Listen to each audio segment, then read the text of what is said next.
Hello there. Welcome to Geeks Cantina. Thank you for tuning in. My name is Geeks, and I've just got back literally a few minutes ago from watching my second film in the last 24 hours at the cinema, and I went to see The Conjuring. The Devil Made Me Do It. In this Conjuring movie, Ed and Lorraine Warren, the paranormal investigators, are back again. They're back on the case, and they are attempting to help a young man who's been accused of murder, and he claims he was possessed by a demon, so demonic possession. And their investigation leads them down a very, very dark and windy road. Craziness ensues, paranormal activity ensues, and it's a pretty wild ride and pretty spooky ride. And I should say straight off the bat, I love this movie. So, just as a way to kick this off a little bit, I love the Conjuring Universe movies. Of course, you know, there's, as I said, I think in my previous video, every franchise has got to have a universe. But I think in recent history, apart from the MCU, I actually love the Conjuring Universe movies. You got Annabelle, you got The Nun, you got the Conjuring movies. Some are better than others, absolutely. They certainly are. But I think the constant through the whole series is that the Conjuring movies are very, very strong. It's very strong movies as far as being inside that universe, but also in isolation as movies, just individual movies themselves. They are so strong and so well put together. And this, the Conjuring 3, is certainly not a disappointment. It didn't disappoint me, so I was very, very happy leaving the cinema not too long ago. Now, the thing I loved about this movie was, and which is true with the other Conjuring movies, is they're so good at building tension. A lot of the scares are reliant on the jump scare. You know, that's a pretty cheesy trope as far as horror movies are concerned. It can be overly used, it can be used in ridiculous circumstances. But the thing that I love about this movie and previous ones is that it builds, and it, as is true, it should build from tension.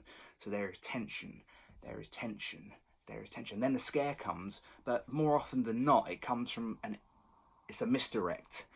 Sometimes it builds and it builds and it builds and it doesn't build to anything, and you have that, and then the scare comes, and then your bumhole puckers up, and then then it's great, it's awesome. And this film is very, very good at doing that, along with the previous ones, as I mentioned.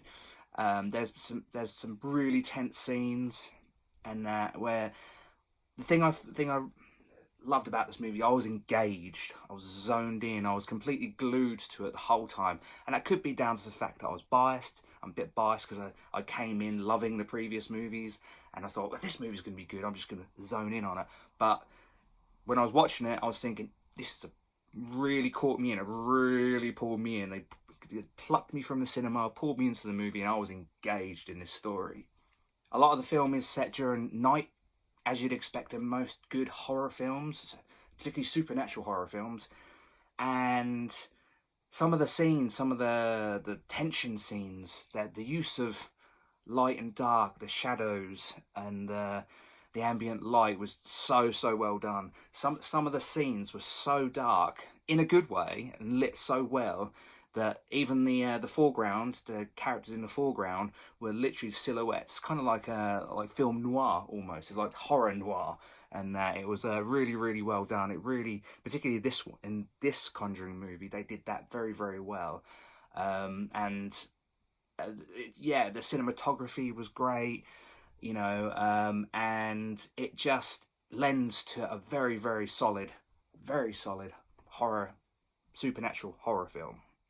As I mentioned, the build of tension, and you can't really build tension in any movie without good music. And just like the other Conjuring movies, there's a good use of music, creepy music, and it just really sets that tone for, that something bad is going to happen when the music goes weird and creepy. And this does it so well. And half the time you don't even realise that's what a good score is supposed to do. You're not supposed to really pay attention to it. It's supposed to add to what you're seeing on screen. and it does it so well. It's just all kind of wraps up in this really creepy package. And you know, as you'd expect from previous movies, is the cast is really strong. You know, you got Vera Farmiga, and Patrick Wilson returns as Ed and Lorraine Wilson. Oh, sorry, I think I might have butchered her name, but I don't know how to pronounce her properly. And they're the paranormal couple. She's got psychic abilities, and he's a man of the cloth. And they're a married couple, and they have a very they're a very believable married couple. They've got such good on-screen chemistry. It's probably the reason why they've been in several movies together now. They're such a believable couple, and they're very charming, and you actually believe that these two have been married for 30 years, which they've been together for 30 years, which by the time this movie comes around, they have been. And they're very charming, very sweet. But when it comes down to getting the job done, they get the job done. He's awesome. Probably one of the cast members that really shone for me in this movie was, surprisingly enough, was a child actor, Julian Hillard.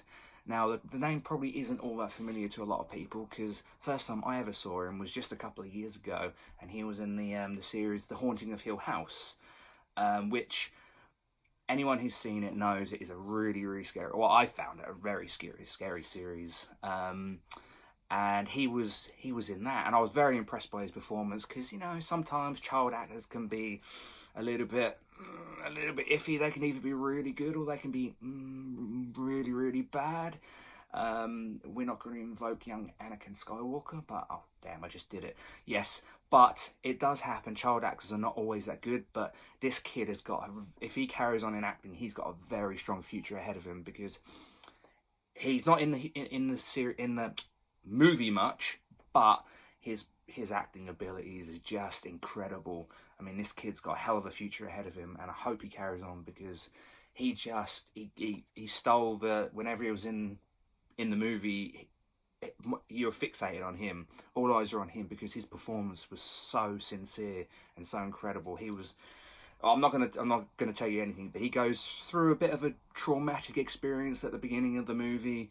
And he's not in it a huge amount, but when he is in it, man, he was very good. I'm very excited to see what he's going to be doing in the future. And the thing I like about these movies is that I consider them quite throwback horror movies. I loved the first one. I think it was set in the early 70s, so there was no mobile phones. There's no technology like that the safety nets that we have now. And I think that having those period horror movies kind of does lend a bit more of a threat to the victims of the paranormal, whatever it may be, or the killer, or whatever it is. So, you know, the fact that this is set in 1981, which is a good year, you know, you still don't have the availability of technology, and, you know, people can be isolated a bit more. And, you know, and these movies are very throwback in that there's a lot of reliance on practical effects, which I always love. Special effects are good, and I think a lot of people would agree, is that, you know, practical effects are good, CGI is good when used effectively. Normally, it's used when hand in hand with practical effects.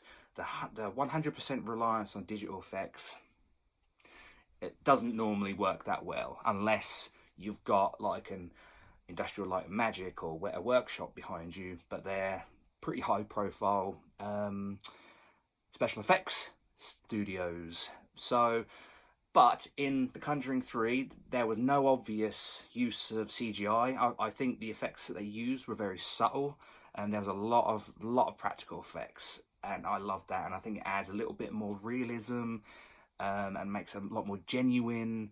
And I'm just gushing now, because this movie was very strong. I, for one, when it comes available to buy on Amazon or whatever, I will be getting it, beyond a shadow of a doubt. I've got all the other Conjuring Universe movies, and this one certainly is going to be a good addition to my collection. So, at the risk of gushing for too long about this movie, if anyone's got reservations about, oh, this is another one of those movies, don't worry. If you like this kind of movie, go and watch it, because it's a very good movie. I didn't find it particularly scary, but after years and years of watching horror movies, I'm a bit desensitized to scares. There was a few bits that got me, a few bits that got my bum out of the chair. But it is a good movie. Even though it didn't scare me probably as much as the other ones did, I could still recognise a good movie. It was a good movie, and it entertained me and it engaged me, and I was completely engrossed 100% into the entire movie and of the journey that the characters go through. So if anyone's got any reservations about it being another Conjuring movie, another movie in that franchise, don't worry, it is good. So just to kind of sum up, the cinematography is good, the score is good, the acting is great, visually it looks amazing. There's not really many holes I could poke in it, and I wouldn't want to anyway, because I'm like to look at the positive sides of movies anyway. I don't tend to like the poo all over movies, but this is a very solid horror movie, and a good scary movie. It's one to watch when you're at home, either with a loved one or by yourself. Turn the lights off, close the curtains. If you really like to be scared, I think that's how you need to watch these movies, because sitting in a dark cinema with nothing but a big screen and a few other people, it was great. It had me engaged. It's not the kind of film that you can just kind of talk through or get up, go to the toilet halfway through and try and pick up afterwards. You've really got to pay attention to it. But it's great though. So, The Conjuring, The Devil Made Me Do It. Would I recommend it to anyone? Anyone who loves these movies, I fully recommend watching it, because it is fun. It's a really fun movie. I enjoyed watching it, and it's certainly worth my time. So I think it's, suffice it to say, I think it would be worth anyone's time going to watch it if you like that kind of movie. If you don't like that kind of movie, don't go and watch it. There was a couple of people in the cinema that were practically talking through the whole film, but don't get me started on that, okay? So that's it for another session of Gekes Cantina. Thank you for watching this video. There are several more in my archive if you want to watch those as well. I'd appreciate any views. Please like, share, subscribe.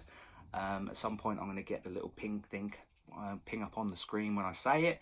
But for now, go watch the movie. Go watch the other Conjuring movies. Anyone who hasn't watched these movies, go and watch them. Then go and watch The Conjuring, The Devil Made Me Do It, because they're very, very good.